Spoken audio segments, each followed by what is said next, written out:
Man, I really need to shave, but screw that. I'm gonna miss this MacBook. This MacBook is old actually. Oh crap, it's too dark.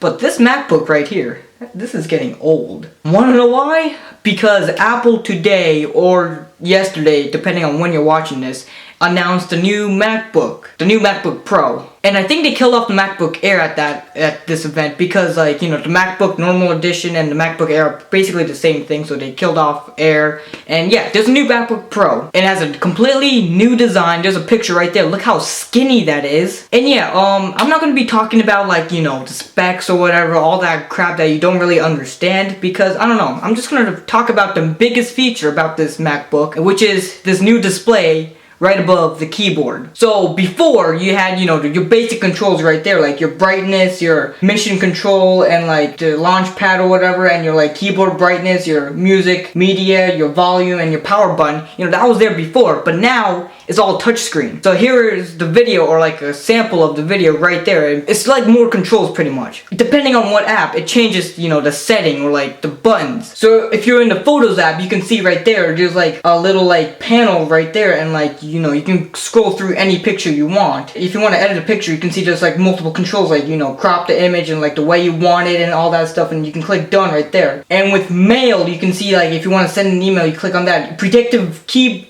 words are right there, and also you can pick what emojis you want to like put into the thing, which is a lot easier to access the emojis on the MacBooks now. Or, you know, this MacBook Pro. It's not gonna be on other MacBooks because, you know, just a exclusive feature. And Safari, you can see like how many tabs you have open. You can click through each tab you want. There's a back button right there, and like a search button right there, and oh yeah, all that good stuff. If you're in like a Word editing document or whatever, you can change like the rich text editing. You can have that on the thing now. But the settings app, you can also change what controls you want to access onto the touch panel pretty much.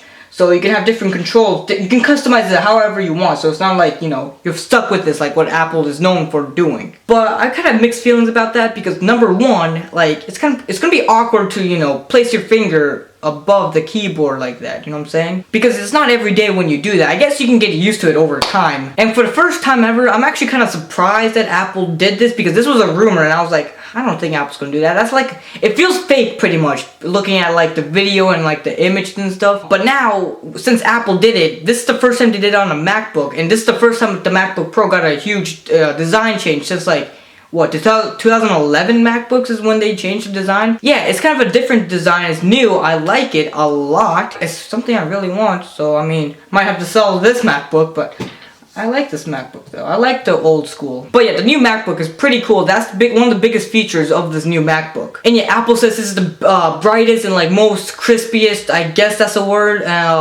display on a MacBook. And obviously, since this is the Pro line, it's the most powerful MacBook, and I hope it doesn't explode.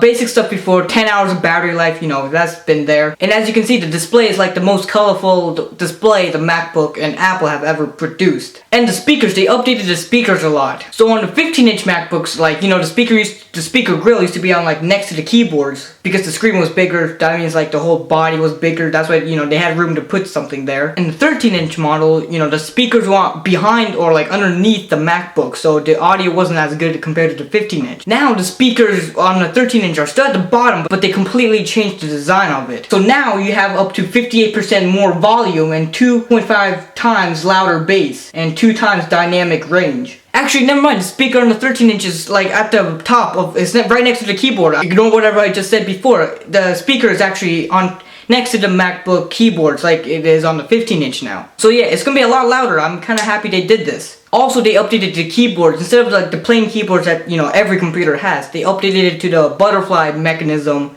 2nd generation. Basically, you know, you can type on the keyboard a lot faster and like more accurate and stuff. And there's actually 2 versions of this MacBook Pro. Of course, there's like 2 different sizes, but there's 2 versions. One with the touch bar and the other one without it. So if you just don't see a need for the touch bar, I really don't know what you're thinking when you say that. But yeah, there's also another version. I'm pretty sure that's like a cheaper version, like the iPhone 5C and 5S. This is like the MacBook Pro C, I guess. And it has USB port C and headphone jack. There's a headphone jack on this one. They actually have 4 USB Type-C ports this time instead of like just one on the MacBook. I don't know why they did that, but yeah, there's 4 ports for it now. Which, if you don't know what USB Type-C is, that's basically like a universal, you know, cable pretty much. And that's also going to be your charging place. So you have 4 places to charge your MacBook, apparently. What sucks about the charging is that it doesn't have the lights indicating if the MacBook is full or if it's charging. So that's kind of something that I don't like. I don't know why they got rid of that. So yeah, there's 2 colors for the MacBook, a space gray model and a silver model. And the base price is $1,500 for the 13-inch MacBook Pro with without the touch bar. And if you want the touch bar on a 13-inch model, it's gonna cost you $1,800. And the 15-inch will cost you $2,400. That's what the base, like, you know, storage, RAM, all that stuff. Spec-wise, that's the base model with that price. It just depends on the touch bar that you really want. I feel like you should have it because that's the biggest feature of this new MacBook Pro. Wow. So yeah, those are the new MacBooks that Apple, you know, announced today. I kind of like them, and you know, just something new. I kind of like how they, you know, actually changed the design and have the touch bar system. Yeah, so that's the new MacBooks. I hope you like it. Comment down below what you think of it. Like this video if you liked it. Subscribe to the YouTube channel right there. I post vlogs, skits, tech videos like this. And yeah, I will see you guys in the next video if you choose to watch it. But if you don't, then, well, have a nice day.